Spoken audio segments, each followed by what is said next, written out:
कि जे मंच पर अंजलि सिंह अंजल जी कैसे गाना गावतानी और सब लोग के देखे के मिली हमारे ब्लॉग वीडियो में बना रही जा। तो शुरू है ट्रेलर है फिल्म बाकी बिया सब लाइन से वीडियो लागल बैठन थोड़ा सा वीडियो देखी जाए ताकि लोग गाना का आनंद लेम जा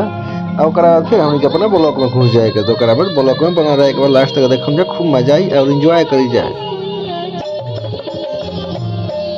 हम निकल गए बानी आज मुजफ्फरपुर प्रोग्राम खातिर और प्रोग्राम खातिर निकल गए हमने के सब कुछ देखी हमने के बानी है राजा कुंवर जो कि कुंवर स्टूडियो के मालिक बानी और कमलवास कुंवर जी के भतीजा बानी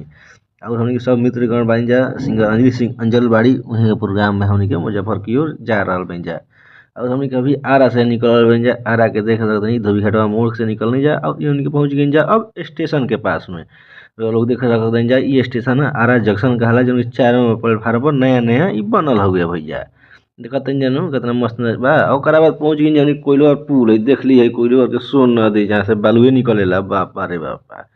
देखते जा बाद देखिए लॉरी जाती है एकदम तड़तड़ाइले 4 लेन रोड बन गई झकास हमने के देखते बानी क्योंकि आरा से कोयलो तक भी बा और देख सकते जा ई रोड अब भैया लगा रहे बहुत भीषण जाम में हमने के फंस गए 1.5 घंटा ले और प्रोग्राम के भी लेट होते रहे हमने के और जाम छूटे का नाम लेते रहे ना लागल के सारा जामे ना छूटी तो हमने के क्या कहें जाके ड्राइवर चेंज करके दूसरा ड्राइवर हेवी ड्राइवर वो बैठल है प्रदुमन भाई और प्रदुमन भाई जब गाड़ी पे बैठल है तो गाड़ी के तो एकदम हवाई जहाज बनैले हेने होने ढिचिक ढिचिक ढिचिक पड़कावत पड़कावत एकदम जाम से किनारे किनारे कैले कैले एकदम हमने के बाहर निकाले लगल हैं और बाहर निकलने देखते नहीं जाम और देखिए कुंभ मेला का भीड़ सही लगा रहे आदमी जाए खातिर बेचारा देखिए गाड़ी कैसे एकदम किनारे किनारे जाती है हमनियों से भैया तेज तेज आदमी रहन 2-4 गो तो देखिए वो साइड जाता है मोटरसाइकिल वाला तो कदर भैया कहीं मत तो ऐसे लातो रह के जगह मिल तो लूप से मोटरसाइकिल घुसा दिया सन घुसा के मोटरसाइकिल और जाम लगा दिया सन ई तो बहुत तबाह कर दिल मोटरसाइकिल वाला टेम्पू वाला भैया तो जाम के तो एकदम माहिर आदमी बड़ा सन जामे कहीं के लगा खातिर बढ़ले बड़ा सन लगेला कि अब देखिए हमने के बीच में लागल घोड़ा जो टुडुक टुडुक टुडुक टुडुक एकदम रोड पर दहा देखा जाता है पहले के सवारी ये रहे आज गाड़ी हो गई और बाद देखिए छमिया के उनका साथ मजनू बैठल बना लैला को भूल जाएंगे देखा नहीं बैठल बड़ा चपक के लैला मजनू और रास्ते में मजा एंजॉय कर मोटरसाइकिल पर जाते रहा तले हमने पहुँच गई जगह बारात लगा रहे देखने बारात आए वाला बा या पहुँच गई जा और बाद जाम लगा रहे देखिए भाई साहब बाजा देखा होता है कहता देखिए जूम कर देखा होता है देखी ध्यान से देखी अगर बाजा के तरह लौकता खैर बाजा पर ध्यान मत दी तो मन रो लोग बिगड़ जाई देखिए भाई हेलमेट पहनले बने एगो नियम पालन कैले बने ओकरा बाद आ गई हम भैया गंडक नदी के पास गंडक नदी देख सकते हैं गंडक नदी कितना झकास लगती है और ये हमने के फिर आ गई जा पुल पर पुल भी खूब सुंदर लगा रहा है बढ़िया पुल बना रहा है पुल पार कैला के बाद हमने के पहुँच गई जब भैया कहीं हाजीपुर और कहीं के मुजफ्फरपुर जाए रहे तो हाजीपुर पटना जाइए आदमी तो हाजीपुर हम पहुँचे हाजीपुर बाजार से महुआ रुकता है महुआ जाला गाँव में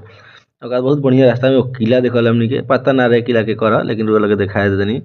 और बाद देखिए हमने के है देश के शान झंडा एकदम फहराती है एकदम तड़का पड़का मचौले और बाद ससरात हमने के फिर आगे बढ़त गई जा देखिए महिंद्रा के शोरूम लोकल हमने के फिर सरस्वती जी के दिन रहे तो सरस्वती जी के सब लड़का लेके जाते रहा सन रखे खातिर पूजा करे खातिर भैया और वो देखिए फिर हमने के पार हो जा आगे जाके निकल जाकर मुजफ्फरपुर तो हमने ऐसे कट के रोड से दूसरा रोड में निकल गई मुजफ्फरपुर जाके जहाँ प्रोग्राम रहे देखते गाड़ी है नया नया ये सब गाड़ी वो लोग हमारे ब्लॉक में देखे के मिली प्रोग्राम में चौंप गई जा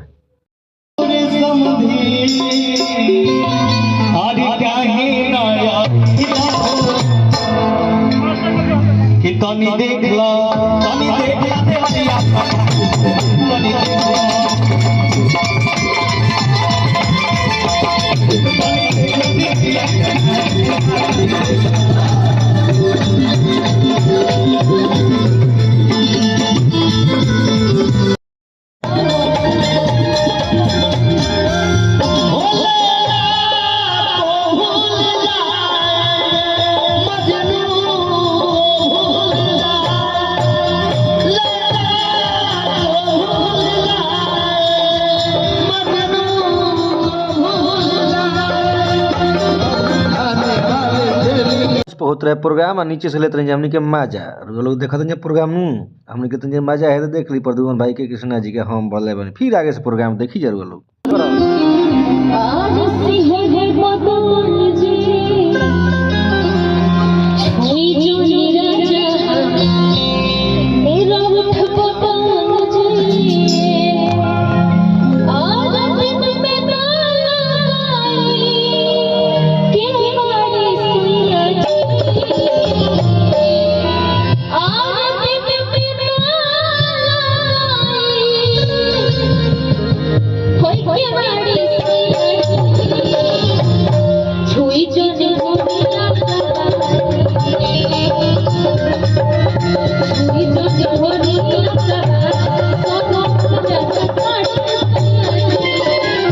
के नु खेत सुखे मजा घरे बैठल एकरा सब चीज देखो के हम के घरे चल देनी जा घरे जाके आराम के जगह अगला प्रोग्राम रहे अगला वीडियो बने के जय हो।